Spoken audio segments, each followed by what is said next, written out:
നൂറിന്റെ ഉമ്മ. എന്താ പേര്? നഫീസ. നഫീസ. അത് ചേട്ടത്തി. ലൈല. ലൈല. ചേട്ടൻ ഫൈസൽ.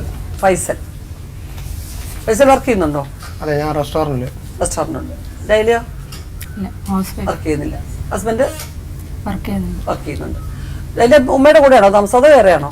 വേറെ ഫൈസൽ ഉമ്മയുടെ കൂടെ താമസിക്കുന്നു. അല്ല, ഞാനും വേറെ ഇപ്പം അടുത്തിട്ട് മാറി താമസിക്കുന്നു. അപ്പം നഫീസയും നൂർജഹാനും വാപ്പയും എന്താ താമസം. ഈ കാര്യങ്ങളൊക്കെ കുറെ സംസാരിച്ചു. ഏറ്റവും ഒടുവിലായിട്ട് ഇപ്പം ഞങ്ങൾക്ക് ഇദ്ദേഹത്തെ കുറിച്ച് റിപ്പോർട്ട് കിട്ടി, കേസിലെ പ്രതിയാണ്. അപ്പൊ അതിനെക്കുറിച്ച് നൂർജഹാനോട് ചോദിച്ചു. ആദ്യം അവര് സമ്മതിച്ചില്ല, പിന്നെ നമ്മൾ സംസാരിച്ചത് സമ്മതിക്കാൻ നിവർത്തിയില്ലല്ലോ. തെളിവുകളുണ്ട്. അഡ്വക്കേറ്റും ജഡ്ജും ഒക്കെ ഇരിക്കുന്നിടത്ത് വേറെ മാറ്റി പറയാൻ പറ്റില്ല. അപ്പോ ഇപ്പോ എന്താണ് ഉമ്മ നിങ്ങളാ പറയേണ്ടത്? എന്താ ഇനി അങ്ങോട്ടുള്ള നിങ്ങളുടെ തീരുമാനം? 8 വയസ്സായി കുഞ്ഞുങ്ങൾക്ക്. 8 വയസ്സിനിടയിൽ 3 കൊല്ല തന്നിട്ടും തരാണ്ടും രക്ഷിതാവ് കൊടുത്തത്. അതിന് ഭക്ഷണത്തിനുള്ള തുകയൊന്നും ബാപ്പാൻ്റെ ഒന്നും പറഞ്ഞു കിട്ടിയിട്ടില്ല. ഇന്നിപ്പം വേണ്ടിയതെന്ന് പറഞ്ഞാൽ കുഞ്ഞുങ്ങൾക്കുള്ള ചിലവ്. ഇവളോട് മേടിച്ച പൊന്ന് 1,00,000 ഉറുപ്പ്യ സ്വന്തം തൊഴിൽ ചെയ്യാൻ വേണ്ടിയിട്ട് ജീപ്പ് എടുക്കണം എന്ന് പറഞ്ഞിട്ട് കൊടുത്തേക്ക്. അതും നമുക്ക് തിരിച്ചു കിട്ടണം. അതാണ്. അപ്പോൾ 17 പവണ കൊടുത്ത്. പിന്നെ ഇവിടെ ഉപ്പാൻ്റെ അനുജൻ്റെ മോളോട് കുറച്ച് പൊന്ന് മേടിച്ചിരിക്കുന്നു. അതും കുഞ്ഞുങ്ങളെ പൊന്നും എല്ലാം കൂടി 24 പവന് എടുത്തേക്ക്. കബീർ, പിന്നെ കബീറിന്റെ പേരിൽ വസ്തുക്കളുണ്ടോ? ഇല്ല. എന്തായാലും നിങ്ങളുടെ കുഞ്ഞുങ്ങളാണല്ലേ. കുഞ്ഞുങ്ങളോട് നിങ്ങൾക്ക് സ്നേഹമില്ലേ? ഉണ്ടല്ലോ. അപ്പം അങ്ങനെ നമുക്ക് പഠിത്തത്തിന്റെ ചെലവ് അല്ലാത്ത എല്ലാം അറിയാം. ഇപ്പൊ കബീറിനറിയാം, നിങ്ങളൊരു അച്ഛനാണ്. അതിന് വേണ്ട കാര്യങ്ങൾ നിങ്ങളല്ലേ ചെയ്യേണ്ടത്. അപ്പോൾ അറിഞ്ഞോ അറിയാതെയോ നമ്മുടെ ജീവിതത്തിലൊരു വിധി ഇങ്ങനെയൊക്കെ സംഭവിക്കണമെന്നൊരു വിധി വന്നുപോയി. അല്ലാതെ ആരും നല്ല താല്പര്യപ്പെട്ട് ജനിക്കുമ്പോഴേ ഒരു കള്ളനാവണമെന്ന് വിചാരിച്ച് ആരും ജനിക്കാറില്ല. സാഹചര്യവും നമ്മുടെ കൂട്ടുകെട്ടും ഒക്കെ കൊണ്ട് നമ്മളത് പെട്ടുപോവുകയാണ്. അപ്പം അതിന് ശിക്ഷ അനുഭവിക്കേണ്ടി വന്നു. ഇപ്പം നിങ്ങൾ സ്വയം ജോലി ചെയ്യാനൊക്കെ തയ്യാറായി ഒക്കെ ഓക്കെയാണ്. പക്ഷെ ഒരു പെണ്ണെന്നുള്ള നിലയ്ക്ക് ഒരു മോഷ്ടാവിൻ്റെ ഭാര്യയായിട്ട് തുടരാനും അങ്ങനെ ആ കുഞ്ഞുങ്ങളെ ആ ഒരു അർത്ഥത്തിൽ നാളെ കുഞ്ഞുങ്ങളെ സ്കൂളിൽ പഠിക്കുമ്പോൾ അച്ഛൻ എന്താണെന്ന് ചോദിക്കുമ്പോൾ ഇങ്ങനെയാണെന്ന് പറയില്ലേ, അത് ആജീവനാന്തം പറയും. അപ്പോൾ അത് വേണ്ട. നല്ല രീതിയിൽ അങ്ങോട്ടും ഇങ്ങോട്ടും മഴക്കില്ലാതെ ഇത് എങ്ങനെ രമ്യമായിട്ട് ഇത് പരിഹരിക്കാം? ഇതിനിപ്പം നിങ്ങൾ ഈ പറഞ്ഞ 1,00,000 രൂപയും ഈ 24 പവനും അത് നിങ്ങൾക്ക് അങ്ങനെ തന്നെ ഇപ്പൊ കൊടുക്കാൻ നിവൃത്തിയില്ല നിങ്ങൾ പറഞ്ഞു. പകരം വസ്തുവായിട്ടോ എങ്ങനെ അതിന് ഈട് വെക്കാൻ പറ്റുന്ന രീതിയിൽ നിങ്ങൾക്ക് എന്ത് ചെയ്യാൻ പറ്റും? എന്റെ അടുക്ക ഒന്നുമില്ല ചെയ്യാൻ. ഈട് വെക്കാൻ എന്റെ അടുക്ക ഒന്നുമില്ല. അല്ല, നിങ്ങളുടെ സ്വത്തോ കാര്യങ്ങളൊന്നുമില്ല. സ്വത്തൊന്നുമില്ല. വാപ്പയോട് പറഞ്ഞാലേ വാപ്പ എന്തെങ്കിലും ചെയ്യൂ? ഇല്ല. വാപ്പ പറയുന്നത് വെച്ചാൽ ആകെ ഇവിടെ 1 സെന്റ് സ്ഥലം പോലും ഓരോരുത്തർക്ക് ഉണ്ടാവില്ല. അത് 9 സെന്റ് സ്ഥലമാണ് ഉള്ളത്. ഞാൻ തിന്നാ തരേണ്ടത്. എത്ര പേരുണ്ട് നിങ്ങളുടെ വീട്ടില്? 5 പേര്. ആകെ എത്ര സെന്റ് സ്ഥലമുണ്ട്? 9. 9 സെന്റ് സ്ഥലം, 5 പേര്. മൊത്തം 9 മക്കളാണ്. ഇപ്പൊ 9 മക്കളാണ് ടോട്ടല്. പക്ഷെ അവര് ജീവനുള്ള സമയത്ത് കൊടുക്കുകയാണെങ്കിൽ 9 മക്കൾക്കും കൊടുക്കണമെന്ന് അവർ പറയുന്നു. ഇപ്പൊ മരിച്ചതിന് ശേഷം ആണെങ്കിൽ ഞങ്ങൾക്ക് 5 മക്കൾക്ക് ഉണ്ടാവും. 9 പേരും ഉണ്ടോ? ആദ്യത്തെ വേളിയിലുള്ളവർ കണ്ണൂര്. അപ്പൊ അങ്ങനെ നോക്കുമ്പോഴും ഓരോ സെന്റ് വെച്ച് മരിച്ചതിന് ശേഷം വീതിച്ചെടുക്കാൻ പറ്റും. ജീവനോടെ ആണെങ്കിൽ അദ്ദേഹത്തിന്റെ താല്പര്യപ്രകാരം അദ്ദേഹം എന്തെങ്കിലും ചെയ്താലായി അല്ലേ? കബീർ ഇത് പറഞ്ഞാൽ ചെയ്യുവോ പുള്ളി? ഇല്ല. എന്റെ 2 മക്കൾക്ക് എന്തെങ്കിലും ചെയ്യണം. ഒരുപാട് പറഞ്ഞു. അവള് ആദ്യം പറഞ്ഞായിരുന്നു, ഞാൻ പറഞ്ഞു നോക്കി. ഇപ്പം പറഞ്ഞ ഞാൻ തരൂല തന്നെ, ഞാൻ മരിക്കാണ്ട് തരൂല. മരിച്ചതിന് ശേഷം എന്നുള്ളതാണ്. അതിന് മുമ്പ് തരില്ല എന്നുള്ളതാണ് അദ്ദേഹത്തിന്റെ നിലപാട്. അതെല്ലാം മരിച്ചു കഴിഞ്ഞാൽ പിന്നെ പരസ്പരം കിടന്ന് അടിയാവത്തില്ലേ? അതിന് മുൻപ് എഴുതി തരാൻ പറഞ്ഞൂടെ? പറഞ്ഞു, ഞാൻ കഴിഞ്ഞ മാസം പോലും പറഞ്ഞു. അല്ല, അപ്പൊ നമുക്ക് പറഞ്ഞു നോക്കാം. നമുക്ക് അദ്ദേഹത്തെ കാണുന്നുണ്ടാവുമല്ലോ. അപ്പൊ അദ്ദേഹത്തിനൊരു മനസ്സിന് തീർച്ചയായിട്ടും അറിയാം. കുടുംബാംഗങ്ങളെല്ലാം ചേർന്ന് നിന്ന് നടത്തിയ ഒരു കല്യാണം, അതിൽ ആ കുട്ടി എന്ത് കൊണ്ടുവന്നു അപ്പൊ എല്ലാവർക്കും അറിയാൻ പറ്റുമല്ലോ. അപ്പൊ തീർച്ചയായിട്ടും എന്തുകൊണ്ടത് ഈ വീട്ടിൽ നിന്ന് തിരിച്ചു പോയി, എല്ലാ വസ്തുതകളും അറിയാവുന്ന സ്ഥിതിക്ക് അദ്ദേഹത്തിന് മനസ്സിൽ ഒരല്പം നന്മ ബാക്കിയുണ്ടെങ്കിൽ തീർച്ചയായിട്ടും ആ കുഞ്ഞുങ്ങളുടെ പേരിൽ 2 സെന്റെങ്കിലും എഴുതി വെക്കട്ടെ. കാരണം അതിന്റെ ജീവിതം എങ്ങനെയായിപ്പോയില്ലേ എന്ന് നമുക്ക് പറഞ്ഞു നോക്കാം. കബീറും പറയുക, അല്ലെങ്കിൽ അദ്ദേഹം ഇത് നടക്കുമെന്ന് എനിക്ക് കേൾക്കുന്നുണ്ട്. ഉറപ്പില്ല. അത് നടക്കുമെന്ന് എനിക്ക് ഉറപ്പ് പറയാൻ പറ്റൂല. എന്തായാലും അങ്ങനെ പിരിയാൻ തീരുമാനിച്ച സ്ഥിതിക്ക് ആ കുഞ്ഞുങ്ങളുടെ ചെലവിന് എന്ത് കൊടുക്കാൻ പറ്റും മാസം? ഞാൻ പിരിയാൻ തീരുമാനിച്ചില്ല മാഡം. അല്ല, നിങ്ങൾ തീരുമാനിച്ചില്ല, പക്ഷെ അവര് 4 വർഷം അവര് മാത്രം തീരുമാനിച്ചതിന് കാര്യമില്ല. എന്റെ ഇത് വേണ്ടേ, എന്റെ ഒരു ഇത് വേണ്ട. എനിക്കിത് പിരിയാനുള്ള താല്പര്യമില്ല. നിങ്ങൾ പിരിയാനും താല്പര്യം ഇല്ല എന്ന് വെച്ച് കഴിഞ്ഞാൽ പിന്നെ നിങ്ങളുടെ കൂടെ വന്ന് താമസിക്കാനോ? ഒക്കെ ഇഷ്ടമുണ്ടെങ്കിൽ ഒക്കെ എന്റെ കൂടെ വന്ന് താമസിക്കാം. ഇഷ്ടമില്ല അവർക്കെന്ന് പറഞ്ഞു കഴിഞ്ഞു. അവരുടെ പരാതി തന്നെ പറയുന്നത് എനിക്ക് താല്പര്യമില്ല. എന്ത് കണ്ടിട്ടാ നിന്റെ കൂടുതൽ താമസിക്കേണ്ടേ? ഇപ്പം പിരിഞ്ഞിട്ട് 5 വർഷമായി. 5 വർഷത്തിന് ശേഷം നീ എന്താണ് ഓക്ക് കൊടുത്തത്? ഓക്ക് കൊടുക്കണ്ടെന്ന് പറഞ്ഞിട്ടല്ലോ, ഓളെ വീട്ടിലൊരു സാധനം ആക്കണ്ട നിങ്ങളെ ഉമ്മ തന്നെയാ പറഞ്ഞു. എന്ത് കൊടുക്കണ്ട? പൈസ 1 ഉറുപ്പ്യ എന്റെ ഓളെ വീട്ടിലാക്കണ്ട, ആക്കുന്നുണ്ടെങ്കിൽ എന്റെ മക്കളെ വീട്ടിലയച്ചേക്കുന്നു. ഈ 2.5 വയസ്സുള്ള മക്കളെ വീട്ടിൽ പൈസ അങ്ങനെ തന്നെ പറഞ്ഞു വാങ്ങാൻ പറ്റുമോ? അങ്ങനെ തന്നെ പറഞ്ഞു. നിന്റെ വാപ്പാനെ കൊടുക്കാലോ, അവന്റെ വാപ്പാന്റെ അടുത്ത് കൊടുത്തിട്ട് മക്ക കൊടുക്കാലോ. അങ്ങനെ കൊടുത്തുകൂടായിരുന്നു? വാപ്പായച്ചിട്ട് അത് കിട്ടിയ രേഖയെല്ലാം വീട്ടിലുണ്ട്. അതിവിടെ ഓളെ വീട്ടിലാക്കരുന്ന് പറഞ്ഞു. ഓളെ വീട്ടിലാക്കരുത്, കുട്ടികളെ വരില്ല. അപ്പൊ ഞാൻ വിചാരിച്ചത് കുട്ടികൾക്ക് 10 വയസ്സാകുമ്പോ കുട്ടികളെ വരില്ല, കുട്ടികൾ പോസ്റ്റ് ഓഫീസിൽ പോയിട്ട് വാങ്ങാത്ത സമയത്ത് അവർ കേൾക്കാം കൊടുക്കുന്ന പൈസ ഉപ്പൊക്കെ അയച്ചു കൊടുക്കും. സഹോദര, കുട്ടികളുടെ പേരിൽ നമ്മൾ ബാങ്കിൽ ഒരു അക്കൗണ്ട് തുടങ്ങി അതിലിട്ട് കഴിഞ്ഞാൽ അതിൽ ആരാണോ ഗാർഡിയൻ വെക്കുന്നത് അമ്മ അവർ പോയി എടുക്കാം. അവർക്ക് പോയി എടുത്ത് കുഞ്ഞുങ്ങൾക്ക് വേണ്ടി ചെലവാക്കാം. ഇതൊരു വലിയ സംഭവമൊന്നുമല്ല. ഇപ്പോൾ എല്ലാ കുഞ്ഞുങ്ങൾക്ക് വേണ്ടി, അവരുടെ മക്കൾക്ക് വേണ്ടി പോളിസി എടുക്കുന്നുണ്ട്, എല്ലാം ചെയ്യുന്നുണ്ട്. പോസ്റ്റ് ഓഫീസിൽ പോയി 2.5 വയസ്സുള്ള കൊച്ചു നടന്നു വാങ്ങിക്കേണ്ട കാര്യമൊന്നുമില്ല. ഇപ്പോഴത് 3ാം ക്ലാസ്സായി രണ്ടുപേരും. അപ്പൊ അതിന്റെ ആവശ്യമില്ല. അത് നിങ്ങൾ പറയുന്നത് ശരിയല്ല. ആൾക്ക് രോഗം വന്നിട്ട് ചികിത്സക്ക് വരെ ഇവലെ ബാപ്പാനോടും ടോൺസിലിന്റെ ഓപ്പറേഷൻ കഴിഞ്ഞിട്ടുണ്ട് 2 പേർക്കും ഒരുമിച്ച്. അതൊന്ന് വന്ന് കാണേ. അതല്ല, ആ കുഞ്ഞുങ്ങൾക്ക് എന്തെങ്കിലും വല്ല മരുന്ന് വാങ്ങാന് ഒരു 10 ഉറുപ്പ്യ പോലും കൊടുക്കേ, അതെല്ലാം ആ കുഞ്ഞുങ്ങളെ കൂടെ പോയിട്ട് ഒന്ന് കുഞ്ഞുങ്ങളെ സന്ദർശിക്കുക. അതൊന്നും അങ്ങനത്തെ ഒന്നും ഫോൺ ചെയ്തിട്ട് പോലും ഒന്ന് അന്വേഷിച്ച് നോക്കിയിട്ടില്ല.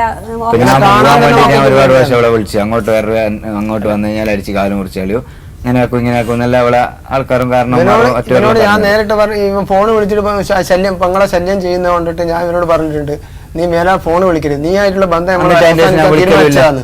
അന്നേരം ഇവൻ എന്നോട് പറഞ്ഞ വാക്ക് എന്താണെന്നറിയാ? ഇവൻ എന്നോട് പറഞ്ഞ വാക്ക്, നീ എന്നെ പറ്റി അറിയില്ല, എന്റെ അടുത്തുള്ള ഒരു ടീമിനെ വെച്ചിട്ട് ഞാൻ സ്ക്രാച്ചായി കിളിയും വലിച്ചാളി ഇങ്ങനെയൊക്കെയാ പറഞ്ഞേ. ഇവൻ പറച്ചലുണ്ടാവുള്ളൂ. എന്റെ അഞ്ചൻ അങ്ങനെയല്ല, അവൻ ചെയ്തിട്ട് വരും, പറയൂല. അങ്ങനത്തെ സംസാരം അവൻ സംസാരിക്കുന്നു. അവന്റെ വായിൽ വൃത്തികേടലാണ് വരുന്നില്ല. ഒരു എന്നെ 4 മക്കളെയും ഒപ്പാട് കൊന്നുകളിയാന്ന് പറഞ്ഞാല് ദേശം ഒരു കരുത്തുള്ള മക്കൾ അതിന്റെ കൂടെ ഉണ്ടെങ്കിൽ ഇവനത് ചെയ്യാൻ പറ്റൂ. ഇവനിക്ക് അങ്ങനെ ചെയ്യാൻ പറ്റും. ഇവൻ നോർമലല്ല, ഇവൻ എപ്പോഴും കഞ്ചാവിന്റെ പുറത്താണുള്ളത്. അവനക്കത് ചെയ്യാൻ പറ്റൂ. പക്ഷെ അതേപോലെ മറ്റുള്ള എല്ലാവരും അങ്ങനെ നടക്കുന്നതല്ല. എല്ലാവരും കുട്ടികളും ഭാര്യയായിട്ട് നടക്കുകയെന്ന്. അപ്പൊ അതിന്റെ ഓരോ ഇതുണ്ടാവും, ബുദ്ധിമുട്ടുണ്ടാവും. ഇവനെ പോലെ തന്നെ മറ്റുള്ളവരും കഞ്ചാവ് അടിച്ച് നടക്കുകയാണെങ്കിൽ അതേപോലെ തന്നെ പറഞ്ഞ പോലെ തന്നെ നമുക്ക് ചെയ്യാം. അപ്പൊ ചെയ്യലല്ല, പറയലല്ല, ചെയ്തിട്ട് വരും. എന്ത് ചെയ്യണോന്ന് നമുക്ക് തന്നെ മനസ്സിലാവുന്നില്ല. ഇവനെന്താ ചെയ്യേണ്ടത്? ഇങ്ങനെ പറയുമ്പോ എന്താ ചെയ്യേണ്ടി? ഇവരിത് പറഞ്ഞ കേട്ടോ കബീറെ? അതിൽ നിന്ന് നല്ലൊരു തീരുമാനം എടുക്കും എന്തോ വേണ്ടെന്ന് വെച്ചാ. ഇനി അങ്ങോട്ട് പോകണമെന്നുണ്ടോ? പിന്നെ എന്റെ കൊച്ചിനെയും വേണം ഭാര്യയും വേണമെന്ന് പറഞ്ഞിട്ടാണോ ഇരിക്കുന്നത്? നിങ്ങൾ പറഞ്ഞുകൊണ്ടിരിക്കുന്നത് നമ്മൾ വളരെ സോഫ്റ്റായിട്ട് സംസാരിച്ചുകൊണ്ടിരിക്കുകയാണ് സഹോദര. നിങ്ങൾ പറഞ്ഞുകൊണ്ടിരിക്കുന്നത് നിങ്ങൾ ആ സ്ത്രീയോട് യാതൊരു മമതയും നിങ്ങൾക്ക് ഇല്ലാന്നുള്ള തെളിവാണ്. ഈ 5 കൊല്ലമായി അവരധ്വാനിച്ച് ആ കുഞ്ഞുങ്ങളെ പോറ്റുന്നു, കുടുംബമായിട്ട് അവർ താമസിക്കുന്നു. നിങ്ങൾ വളരെ കൂളായിട്ടൊന്നും ഒഴിയാൻ പറ്റില്ല എന്ന് പറഞ്ഞു കഴിഞ്ഞാൽ ഒഴിയാൻ പറ്റാതെ എന്താ ഒഴിയാൻ പറ്റാതെ കുഴപ്പം? നഷ്ടപരിഹാരം കൊടുക്കാൻ കഴിയില്ല. നഷ്ടപരിഹാരം കൊടുക്കുന്ന കാര്യം വേറെ സംസാരിക്കാമെന്ന് പറഞ്ഞല്ലോ നിങ്ങളോട്. മലയാളത്തിലല്ലേ പറഞ്ഞുകൊണ്ടിരുന്നത് ഞാൻ കുറച്ച് മുമ്പേ? നഷ്ടപരിഹാരത്തിന്റെ കാര്യത്തിൽ ഒരു വേറെ പരിഹാരം ഉണ്ടാക്കാം. വാപ്പ 1 സെന്റ് പോലും തരത്തില്ല. ഒരു പെങ്കൊച്ചിനെ കൊണ്ടുവന്ന് ചതിച്ചു കൊണ്ടുവന്ന് കല്യാണം കഴിച്ച് രാത്രി നടന്ന് കട്ട് കേസിലും പ്രതിയായി ജയിലിൽ കിടന്നേച്ച് വന്നിട്ട് ഒഴിയാനും പറ്റത്തില്ല, നഷ്ടപരിഹാരം കൊടുത്ത് ഒന്നും ചെയ്തിട്ട് പിന്നെ എന്തോ കൊടുക്കും? കക്കാൻ പോകുന്ന ആളുടെ കൂടെ ഏത് പെണ്ണും താമസിക്കും? കക്കുന്നവന്റെ കൂടെ കള്ളനും കൊലപാതകയും ഒക്കെ കൂടെ കൂടത്തുള്ളൂ. അല്ലാതെ കൊള്ളാവുന്നവര് കൂട്ടുകാരായിട്ട് കാണുമോ? എന്റെ കമ്പനിക്കാര് വിളിച്ചു പറഞ്ഞു, ഏതായി കമ്പനിക്കാര്? അകത്ത് പോയി കുത്തി തുറക്കുന്നവനും വെളിയിൽ കൂട്ടു വയ്ക്കുന്നവനും, എന്നിട്ട് ഷെയർ ചെയ്ത് വിൽക്കുക. എന്നിട്ടൊരു പെണ്ണിനെ നിർബന്ധിച്ച് വിളിക്കുവോ? നിങ്ങൾ കക്കുവോ പിടിക്കുകയോ എല്ലാം ചെയ്തിട്ട് അത് ബാക്കി ആരെങ്കിലും നോക്കും. അവിടെ നടന്ന് വീടാന്തരം കയറി ഉരുപ്പടി വിറ്റ് അത് ജീവിക്കുന്ന അതിന്റെ ശരീരം നല്ല പുഷ്ടിപ്പെട്ടു. ഇപ്പം എൻ്റെ ഇത് പോയതിന് ശേഷം അങ്ങനെ അനാവശ്യങ്ങൾ ഇയാൾ വിളിച്ചു പറയുക. പോട്ടെ എന്ന് വിചാരിച്ച് സൗമ്യമായിട്ട് സംസാരിച്ചുകൊണ്ടിരിക്കുമ്പോൾ തലേ കയറുന്ന എന്തുവാ? ഇയാൾ പറയണം നഷ്ടപരിഹാരത്തിന്റെ കാര്യം അവിടെ നിൽക്കട്ടെ, നമുക്ക് സംസാരിക്കാം. ഒഴിയ ആദ്യം പെണ്ണിന് ഒഴിഞ്ഞു കൊടുക്കുക ബുദ്ധിമുട്ടില്ല. അതായത് നിങ്ങളുടെ പള്ളിയിൽ എങ്ങനെയാണ് അതിന്റെ രീതി എന്ന് വെച്ച് കഴിഞ്ഞാൽ ഒഴിഞ്ഞു കൊടുക്കുക. നഷ്ടപരിഹാരത്തിന്റെ കാര്യം എന്താണെന്നുള്ള സംസാരം. മാസം അവർക്ക് ചെലവിന് എന്തുവാന്ന് വെച്ചാൽ എന്ത് കൊടുക്കാനൊക്കെ ആ കുഞ്ഞുങ്ങൾക്ക് ചെലവിന് എന്താ വെച്ചാൽ അത് മര്യാദയ്ക്ക് പറ. എന്നെ കൊണ്ട് ഇപ്പോൾ കോയമ്പത്തൂരോ കണ്ടൊരു കടയിൽ ജോലി ചെയ്തെന്ന് നേരത്തെ പറഞ്ഞല്ലോ ആദ്യം. ആന്നല്ലോ എന്തോ കിട്ടും അവിടെ ശമ്പളം? അവിടെ 500 രൂപ മാസവും ഡെയിലി. ആ അപ്പൊ 15,000 രൂപ മാസം. അതിലൊരു വിഹിതം കുഞ്ഞുങ്ങൾക്ക് കൊടുക്കാം എന്ന് തീരുമാനിച്ച് പറയുക. എന്നിട്ട് വളരെ മര്യാദയ്ക്കും രമ്യമായിട്ട് സൗമ്യമായിട്ടും പോവുക. ഒഴിഞ്ഞാലും ഒഴിഞ്ഞില്ലെങ്കിലും കുട്ടികൾക്ക് ചെലവ് കൊടുക്കണ്ടേ? ഭാര്യയ്ക്കും കുട്ടികൾക്കും. നിങ്ങൾ ബാധ്യസ്ഥനാണ് നിയമപ്രകാരം. തീർച്ചയായിട്ടും അതിന് നിങ്ങൾക്ക് ഒഴിയാൻ പറ്റില്ല. ഇല്ല. കോടതി മുഖേന അവർ പോയാലുണ്ടല്ലോ, കോടതി മുഖേന പോയാൽ 10,000 രൂപ കൊടുക്കേണ്ടി വരും. 2 പിള്ളേരും അത് നേരത്തെ പോലെ പറഞ്ഞിട്ട് അയാൾക്ക് മനസ്സിലാവുന്നില്ല. അപ്പൊ ഒരു കാര്യം ചെയ്യും, ഇപ്പൊ ഭാര്യയ്ക്കും കുട്ടികൾക്ക് എന്ത് ചെലവിന് കൊടുക്കാമെന്ന് ഇപ്പൊ തീരുമാനിക്കുക. എന്നിട്ട് അത് നിങ്ങൾ കൊടുക്കുക. അതല്ലേ ഇപ്പൊ ചെയ്യാൻ പറ്റുള്ളൂ. മാസം 5,000 രൂപ വെച്ച് കൊടുത്തോളാം. 5,000 രൂപ വെച്ച് കൊടുത്തോളാം. 5,000 രൂപ വെച്ച് കൊടുക്കാമെന്നാ പറയുന്നത് മാസം.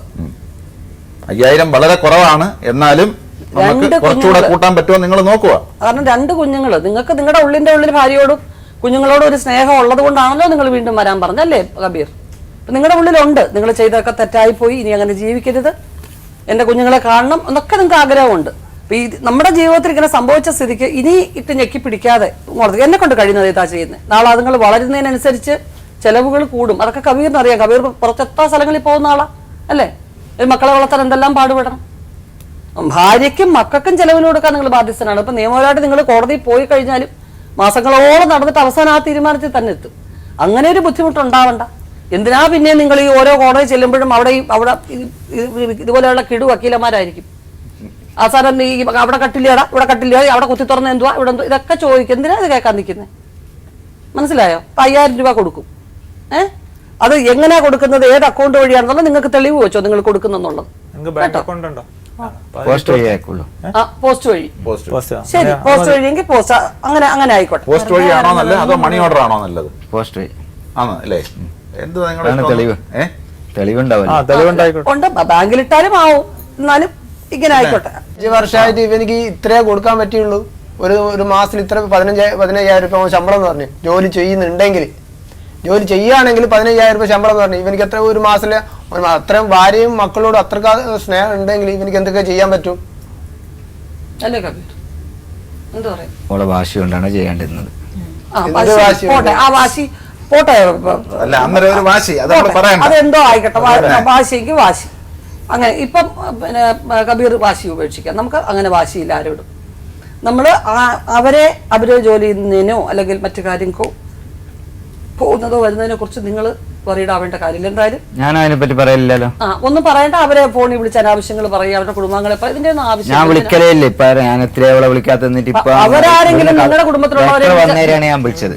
ഓളാ എന്താ നീ പോകുന്നുണ്ടോ ഇല്ലയോ എന്ന് ചോദിച്ചിട്ട് അതിന്റെ ശേഷമാണ് ഞാൻ അവളെ വിളിക്കാൻ തുടങ്ങിയത്. അതുവരെ ഞാൻ അവളെ വിളിക്കലില്ല. അപ്പൊ എന്തായാലും ഇപ്പൊ നിങ്ങളുടെ വീട്ടിൽ ആരെയും വിളിച്ച അവർക്ക് ഇപ്പൊ ഇങ്ങനെ ഒരു പത്രവാർത്ത കണ്ടു, അയ്യോ ഇങ്ങനെ ഒരു ആളിനെയാണോ ഞങ്ങളെ ചതിച്ചെന്നും പറഞ്ഞ അവര് എല്ലാവരും കൂടെ ഒന്ന് വഴക്ക് പറയുക. അതിന് അവർക്ക് അവകാശമുണ്ട്, അവർക്ക് ചെയ്യാം. നാട്ടിലുള്ളവരെല്ലാം അവരെ സപ്പോർട്ട് ചെയ്യും. പക്ഷെ അവരത് ചെയ്തില്ല. അവര് മാന്യമായിട്ട് സൈലന്റ് ആയിട്ട് അവർ നിൽക്കുക. അബദ്ധം പറ്റിപ്പോയി എന്തോ ചെയ്യാനാന്നും പറഞ്ഞ് നിൽക്കുകയാണ്. അപ്പം 5,000 നിങ്ങളെ കൊണ്ട് സാധിക്കും. ഇപ്പൊ അതെ നടക്കും. ഇപ്പൊ എന്നാലും ഒരു അങ്ങോട്ട് ആവുകയാണെങ്കിൽ കൂട്ടി കൊടുത്തോളൂ. എത്ര നാൾ കഴിഞ്ഞ് കൂട്ടാൻ പറ്റും? പറയാൻ പറ്റൂല മാഡം. പണീന്റെ ഇതുപോലെയാണ് പറയാൻ. അല്ല, 15 രൂപ ശമ്പളം കിട്ടുമ്പോ 5,000 എന്ന് പറയുന്നത് കുറവല്ലേ? അല്ല, ഓളിപ്പോയി വന്ന ഇപ്പം വേറെ കല്യാണം കഴിക്കുന്നാണെങ്കിൽ കല്യാണം കഴിക്കാനുള്ള ഉദ്ദേശമൊന്നുമില്ല. ഓളതല്ല പറഞ്ഞത്. എനിക്ക് പക്ഷെ അങ്ങനെ എന്തെങ്കിലും എനിക്കുള്ള ചെലവും കാര്യങ്ങളെല്ലാം ഉണ്ടാവല്ലോ. അയാൾ വേറെ കല്യാണം കഴിക്കുകയാണെങ്കിൽ അയാൾക്ക് കുടുംബത്തിൽ ചെലവ് ഉണ്ടാവുമല്ലോ അല്ലേ സാർ? അപ്പൊ അങ്ങനെ തീരുമാനിക്കാം അല്ലേ? ഉമ്മ എന്ത് പറയുന്നു നിങ്ങൾ അല്ലേ?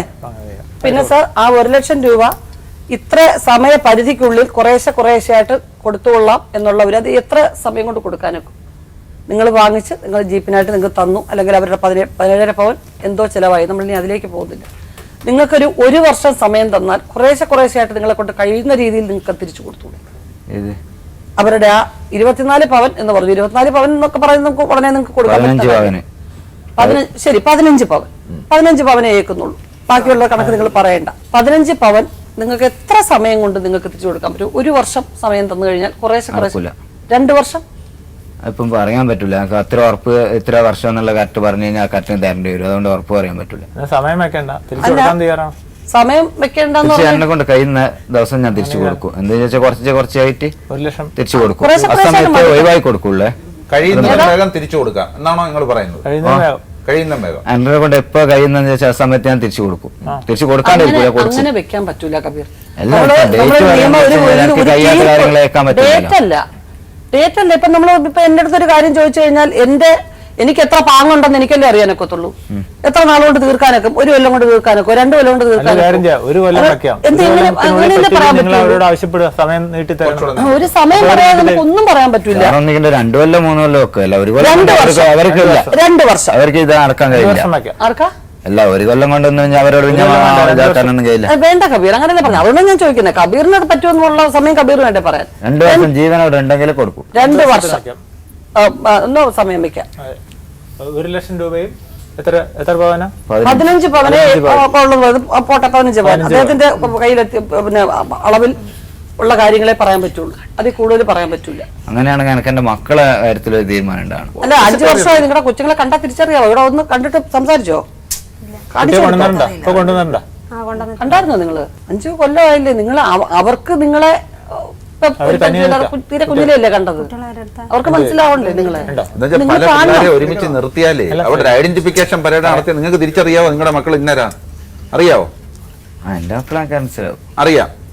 ഫോട്ടോ പോലും അയച്ച് കിട്ടിയിട്ടില്ല എന്നാണല്ലോ പറയുന്നത്. അപ്പൊ നിങ്ങൾക്ക് അത് കണ്ടാൽ മനസ്സിലാവണ്ടേ കുഞ്ഞുങ്ങളെ കണ്ട? അപ്പൊ അതുകൊണ്ട് കുഞ്ഞുങ്ങൾക്ക് നിങ്ങൾ നല്ല അടുപ്പവും പരിചയം ആവണ്ടേ? അപ്പൊ അതിന് നിങ്ങൾക്കായിട്ട് പറയുകയാണ്. നിങ്ങൾക്ക് കുഞ്ഞുങ്ങളെ കാണാനും കുഞ്ഞുങ്ങൾക്ക് എന്തെങ്കിലും നിങ്ങൾക്ക് വേണ്ടുന്നത് കൊണ്ടുവന്ന് കൊടുക്കാനും സ്നേഹമായിട്ട് പെരുമാറാനുമുള്ള അവസരം എങ്ങനെയാണ്, എവിടെ വെച്ച് കാണണമെന്ന് വെച്ചാൽ അവിടെ പോയി കുഞ്ഞുങ്ങളെ കണ്ടിട്ട് വരിക. മനസ്സിലായോ? അതിന് അവരാരും തടസ്സം നിൽക്കാതിരിക്കാൻ വേണ്ടിയാ പറയുന്നത്. മനസ്സിലായോ? അതിനുള്ള ഒരു വഴിയും കൂടെ ചെയ്യണം സാർ. അപ്പൊ ഈ 1 മാസത്തിനകം ഈ നിങ്ങളുടെ പള്ളിയിലെ ഈ സംഗതി കഴിഞ്ഞ 1 മാസം കൊണ്ട് നടക്കും. എന്താ വെച്ചാൽ എനിക്ക് ഇതിനെ പറ്റി ചോദിക്കലും വേണം. ഏത് ഇത് പെട്ടെന്ന് മൊഴി കൊടുക്കാനൊന്നും പറ്റൂല. നമ്മുടെ പള്ളി കമ്മിറ്റിക്കാരോടും കാര്യങ്ങളോടും എല്ലാം, നമ്മുടെ പള്ളി കമ്മിറ്റിക്കാരോടും നമ്മുടെ കുടുംബത്തിലും കാര്യങ്ങളും എല്ലാം ചോദിച്ചിട്ട് ഇപ്പാണ് ഇവര് മൊഴി വേണമെന്ന് പറഞ്ഞിട്ട് വന്നിട്ട് ഇപ്പൊ ആകെ 2 മാസമായിട്ടുള്ള മൊഴി വേണമെന്ന് പറഞ്ഞ് വരുന്നത്. അല്ല, അതിന് മുമ്പ് ഇവര് മൊഴി വേണമെന്നോ അല്ലെങ്കിൽ ഒഴിവാണെന്നോ കാര്യങ്ങളോ ഒന്നും പറഞ്ഞിട്ടില്ല.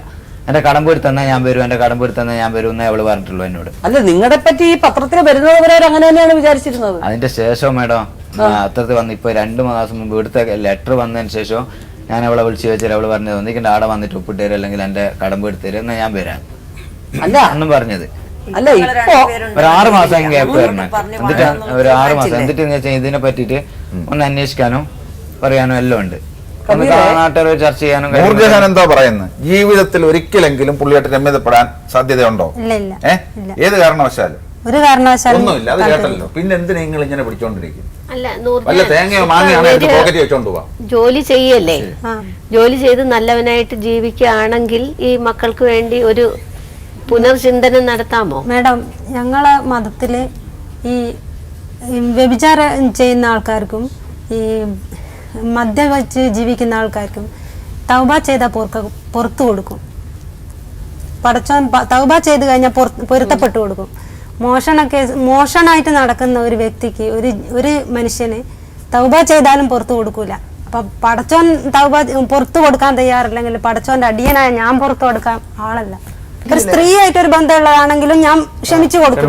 ക്ഷമിക്കാനും പറ്റാത്ത കുറ്റമാണ്. പക്ഷെ ഇത് അതും കൂടിയല്ല, അതിനേക്കാളും മേലെയാ. അല്ല, അത് വിട്ടാലോ? പൂർണ്ണമായിട്ടും വിടുകയും നല്ലവനായിട്ട് മുന്നേ നടന്ന ഒരു സംഭവം മറച്ചു വെച്ചിട്ടാണ് അടുത്ത് തന്നെ ഇപ്പൊ തെളിവില്ലാത്തതിനെ കൊണ്ടാണ് അത് രണ്ടാമത് ഒരു 2-3 ആഴ്ച മുന്നേ ഒരു കളവ് നടത്തിയതിന് എന്ന് വേറൊരാള് കണ്ടു പറഞ്ഞത്. പക്ഷെ നമ്മള് നേരിട്ട് കണ്ടിട്ടില്ല, TV കണ്ടില്ല.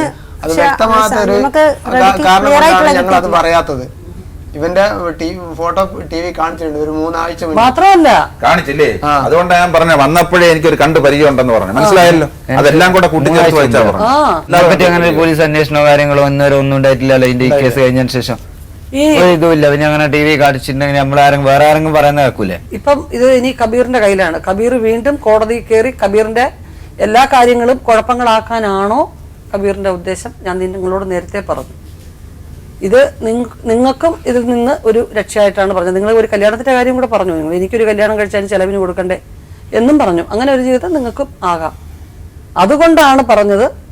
ഇതാണ് അവര് ഇത് തീരുമാനിച്ച് എപ്പോഴോ മനസ്സുകൊണ്ടത് തീരുമാനിച്ച് കഴിഞ്ഞ ഒരു സ്ത്രീയെ നമ്മളെ നിർബന്ധം പിടിച്ചിട്ട് കാര്യമില്ല. ഉണ്ടോ? പക്ഷെ കുഞ്ഞുങ്ങൾ നിങ്ങളെ കാണാനും മറ്റു കാര്യങ്ങൾക്ക് ഒരു തടസ്സമില്ല എന്നും പറഞ്ഞു. ഇത്രയും മുതൽ അവർ തന്നു, നിങ്ങൾ 2 കൊല്ലത്തിനകമേ തീർക്കും. ശരി, അത് ഒരു സമ്മതിച്ചു. മാസം ഇത്രയും ചെലവിന് കൊടുക്കാൻ നിർത്തി. 5000 രൂപ കൊണ്ട് 2 മക്കളെ പഠിപ്പിക്കാനും അവരുടെ ചിലവ് ഒന്നും ആവില്ല എന്നുള്ളത് നിങ്ങൾക്ക് നന്നായിട്ട് അറിയാം. അതും അവർ സമ്മതിച്ചു. പിന്നെ നിങ്ങൾ വീണ്ടും വാശി പിടിച്ചിട്ട് ഞാൻ ഇപ്പം മൊഴിയല്ലോ, നാട്ടിൽ പോയി പള്ളി കമ്മിറ്റി ഇപ്പോൾ എന്തോ പറയുന്നത്, ഇത് ഈ കോടതിയിൽ ഇതിപ്പോൾ തീർപ്പാക്കി കഴിഞ്ഞാൽ നിങ്ങൾ ജീവിതത്തിൽ ഫ്രീ ആവുകയാണ്. മനസ്സിലായോ? അതുകൊണ്ടാണ് പറഞ്ഞത്. അത് മനസ്സിലാക്കാതെ ഞാൻ നാട്ടിൽ പോയി ആരോട് ആലോചിക്കുന്നത്? നിങ്ങൾ വീട്ടുകാർ പറയുന്ന കേട്ട് ജീവിക്കുന്ന ഒരാളാണോ? അതെ, ഇപ്പം വീട്ടുകാർ പറയുന്ന അനുസരിച്ച് ജീവിക്കുന്നു. എന്ത് വീട്ടുകാർ പറഞ്ഞ കേട്ട് നിങ്ങൾ അനുസരിച്ച്? ഇപ്പൊ വീട്ടുകാർ നിങ്ങളോട് എന്താ പറയുന്നത്? നിങ്ങൾ മോഷ്ടിക്കാൻ പോകുന്നില്ല നിങ്ങൾ പറയുന്നു. ഒരു പൊതുവേദിയിൽ അങ്ങനെ തന്നെ പറയണം, ആയിക്കോട്ടെ. എന്തായാലും പറയുകയാണ്, അവർക്ക് താല്പര്യമില്ല, ഒരിക്കലും നിങ്ങളോടൊപ്പം ജീവിക്കാൻ താല്പര്യമില്ലാത്ത ഒരു നല്ല മനുഷ്യൻ ചെയ്യേണ്ടത്. ശരി, താല്പര്യമില്ലെങ്കിൽ വേണ്ടത്. ഒരു ഇഷ്ടമില്ലാത്തൊരു സ്ത്രീയോട് എന്തിനാ താമസിക്കുന്നത്? പക്ഷെ എൻ്റെ കുഞ്ഞിനെ എനിക്ക് കാണണം. നിങ്ങളുടെ പള്ളി കമ്മിറ്റിയിൽ ഇവിടെ നിന്ന് അന്വേഷിച്ച് പോയി സംസാരിച്ചവരോട് പറഞ്ഞത് ആ പ്രശ്നങ്ങളൊന്നും ഇടപെടാൻ ഞങ്ങൾക്ക് താല്പര്യമില്ല എന്നാണ് അവർ പറഞ്ഞു. നിങ്ങളുടെ കല്യാണം നിങ്ങളുടെ വീട്ടുകാരോട് ചോദിച്ചിട്ട് നിങ്ങൾ ആരെങ്കിലും വരുന്നുണ്ടോ? ഇവിടുന്ന് പോയാൽ മേഡം ചോദിച്ചു നിങ്ങൾ വരുന്നുണ്ടോ സംസാരിക്കും? അയ്യോ ഞങ്ങളെ ഒഴിവാക്കുക, ഞങ്ങൾ അതിന് താല്പര്യമില്ല. പിന്നെ നിങ്ങൾ ആരുമായിട്ട് ആലോചിക്കുന്നത്? നിങ്ങളിങ്ങനെ ഒരു തീരുമാനം എടുക്കുമ്പോൾ ഈ കണ്ടിരിക്കുന്ന ആൾക്കാർ പറയുമ്പോൾ ആ മനുഷ്യനെ അത് ഒഴിവാക്കി നല്ല രീതി പോയി. അത്രയെങ്കിലും നിങ്ങൾക്ക് ഒരു പരിഗണന കിട്ടും സമൂഹത്തിൽ. ഒരു മാസം കൊണ്ട് എന്തായാലും ഒഴിവാക്കി കൊടുക്കാൻ കഴിയില്ല. ഒരു ചുരുങ്ങിയ 3 മാസത്തേക്കും ഗ്യാപ്പ് തരണം. 3 മാസം കൊണ്ട് അതൊന്നും തരാൻ തയ്യാറല്ല എന്ന് പറയുന്നുണ്ട്. ഞാൻ ഏത് കോടതിയിൽ പോയാലും ഞാൻ ഒന്നും തരാൻ തയ്യാറല്ല. അവസാനം ഒരു തീരുമാനിക്കാൻ എന്നെ ജയിലിൽ കിടത്തും. അത് ഒരു 2 വർഷം കിടത്തി കഴിഞ്ഞാൽ പിന്നെ എന്നെ സ്വന്തം ജാമ്യത്തിൽ ഇറങ്ങിക്കോന്ന് പറയും. ഇത്രയും കേസ് ഞാൻ ചെയ്തിട്ടും എന്നെ 2 വർഷം കിടത്തിയിട്ട് കോടതി വരെ എന്നോട് എന്നോട് പറയുന്നതായത് കോടതി വരെ വെറുതെ വിട്ട്. കബീർ നല്ലവനായി, അത് പറഞ്ഞല്ലോ.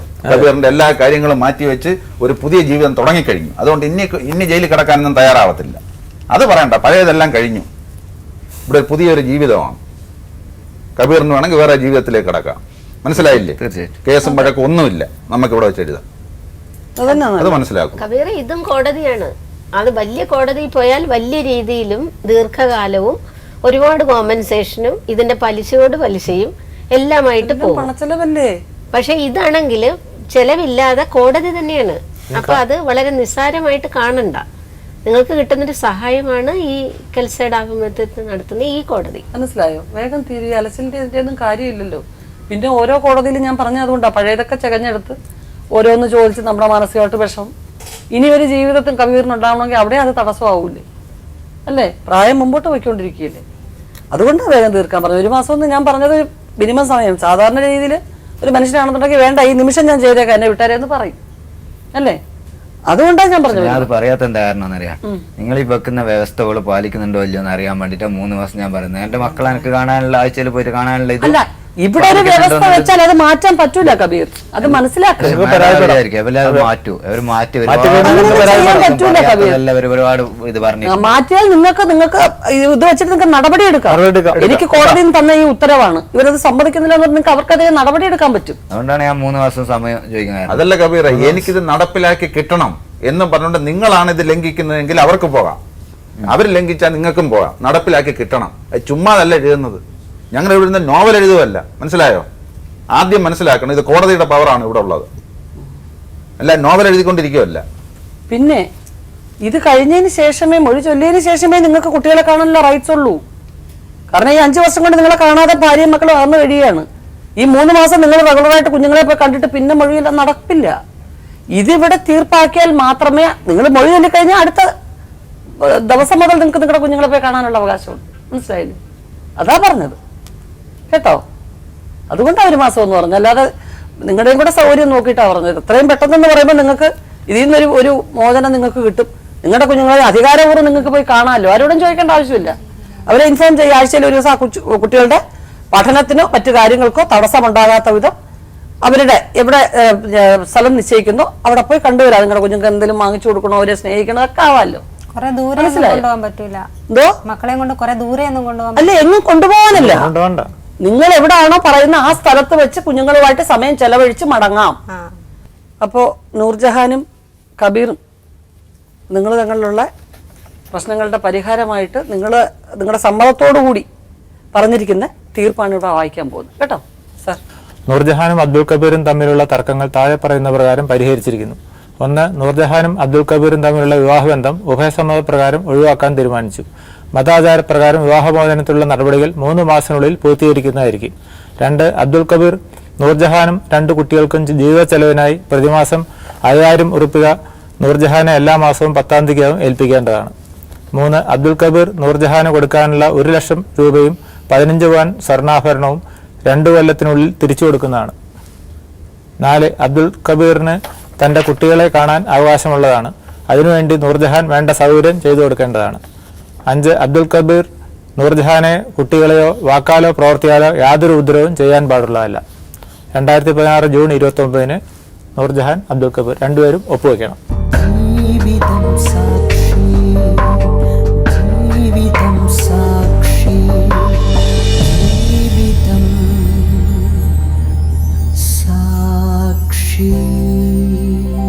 ഈ 3 മാസത്തിനകം ഇവിടെ നമ്മൾ സംബന്ധിച്ച കാര്യങ്ങളെല്ലാം എത്രയും വേഗം, 3 മാസവും നമ്മളൊരു കാലാവധി വെച്ചു, എത്രയും വേഗം അത് നടപ്പിലാക്കാൻ നോക്കണം. അതിനിടയിൽ ഒരിക്കലും നമ്മൾ ഇവിടുന്ന് എങ്ങോട്ടെങ്കിലും പോയി കുറേ നാൾ കഴിഞ്ഞിട്ട് ഇതൊക്കെ ഒന്ന് ശാന്തമായിട്ട് വരാമെന്ന് ചിന്തിക്കരുത്. അതിൻ്റെ പേരിൽ ശിക്ഷയുണ്ടാവും. മനസ്സിലാക്കണം കബീർ. പറയുമ്പോൾ ഓർക്കണം, ഇതാരോ നിങ്ങളെ കൊണ്ട് നിർബന്ധിച്ച് ചെയ്യിക്കുന്നതല്ല. നിങ്ങളുടെ കടമ നിർവഹിക്കാനുള്ള അവസരം നിങ്ങൾക്ക് കിട്ടിയാണെന്ന് ആലോചിക്കണം, അല്ലേ? കുഞ്ഞുങ്ങൾക്ക് വേണ്ടി ആണ് ഞാനിത് ചെയ്യുന്നത്, അതിനുള്ള അവസരം എനിക്ക് കിട്ടി, കുഞ്ഞുങ്ങളെ കാണാനുള്ള അവസരവും കിട്ടി.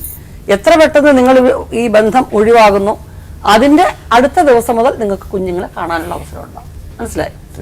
ഓക്കെ.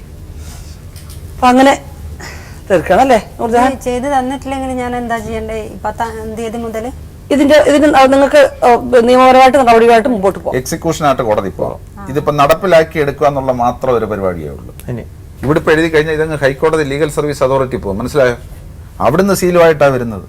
അല്ല, ഇവിടുത്തെ സീല് മാത്രമല്ല, അവിടുത്തെ സീലുമായിട്ട്. അത്ര പ്രധാനപ്പെട്ട സംഗതിയാണിത്. അത് മനസ്സിലായിക്കോ. റെക്കോർഡായി, നമ്മുടെ കോടതിയിൽ റെക്കോർഡായി. എന്തായാലും പത്രവാർത്തകളിലും TV ചാനലുകളിലൊക്കെ മോഷണ കേസിൽ പ്രതിയെ പിടിച്ചു, കൊലപാതക കേസിൽ ഇന്നാളിനെ പിടിച്ചു എന്നൊക്കെ പറയുമ്പോൾ ആ കുടുംബത്തിലെ സ്ത്രീകൾ, ഭാര്യയായാലും അമ്മയായാലും സഹോദരങ്ങളായാലും, അവരുടെ വേദന എന്താണ് എന്ന് നമ്മളാരും ചിന്തിക്കാറില്ല. പക്ഷെ അപൂർവമായിട്ട് നമുക്ക് ഇന്നിവിടെ വന്ന കേസ്, ഒരു മോഷ്ടാവിൻ്റെ ഭാര്യയായി ജീവിക്കാൻ സാധ്യമല്ല എന്ന തീരുമാനത്തോടു കൂടി ഒരു പെൺകുട്ടി, എൻ്റെ കുഞ്ഞുങ്ങളെ ഞാൻ സ്വന്തമായിട്ട് അധ്വാനിച്ച് ഞാൻ വളർത്തും, ഒരിക്കലും അവർ വൃത്തികെട്ട സ്വഭാവത്തിൽ പോകാൻ പാടില്ല എന്നുള്ളതാണ്. അവരെ ഒരുമിപ്പിക്കാൻ, സാധാരണ ഇവിടെ വരുന്നവരെ നമ്മൾ ഒരുമിപ്പിക്കാനുള്ള ശ്രമങ്ങളാണ് അങ്ങേയറ്റം നടത്താറ്. ഇന്ന് ആ കുട്ടിയെ നമുക്ക് നിർബന്ധിക്കാൻ പറ്റാത്തത് വളരെ മഹത്വമായിട്ടുള്ളൊരു കാര്യമാണ് പറഞ്ഞത്. മദ്യപിച്ച് കഴിയുന്നവനെയും വേശ്യാസ്ത്രീയുടെ കൂടെ ശയിക്കുന്നവനെയും വരെ പടച്ചവൻ നമ്മൾ അപരാധം പറഞ്ഞ് ക്ഷമാപണം പറഞ്ഞാൽ ക്ഷമിക്കും. പക്ഷെ ഒരു മോഷ്ടാവിനെ ഒരിക്കലും കാരുണ്യവാനായ തമ്പുരാൻ ക്ഷമിക്കില്ല. അദ്ദേഹത്തിൻ്റെ അടിമയായ ഞാൻ ഒരിക്കലും ക്ഷമിക്കാൻ തയ്യാറല്ല. ആ വാക്ക് തന്നെയാണ് ഇതിൻ്റെ തീർപ്പ്. ഇത്തരം മോശം പ്രവൃത്തികളിൽ ഏർപ്പെടുന്ന ആൾക്കാരുടെ കുടുംബത്തിലെ സ്ത്രീകൾ ജാഗ്രത പാലിക്കുക. ഒരിക്കലും നിങ്ങൾ സപ്പോർട്ട് ചെയ്യാൻ പാടില്ല അവരെ. അന്യൻ അധ്വാനിച്ചുണ്ടാക്കുന്ന പണവും കാര്യങ്ങളും വളരെ നിസ്സാരമായിട്ട് തട്ടിയെടുത്തുകൊണ്ട് പോവുക എന്ന് പറയുമ്പോൾ ഓരോരുത്തരുടെയും മനസ്സിൻ്റെ വേദന എന്തായിരിക്കും. വീണ്ടും കാണാം ജീവിതം സാക്ഷിയിലൂടെ. നമസ്കാരം.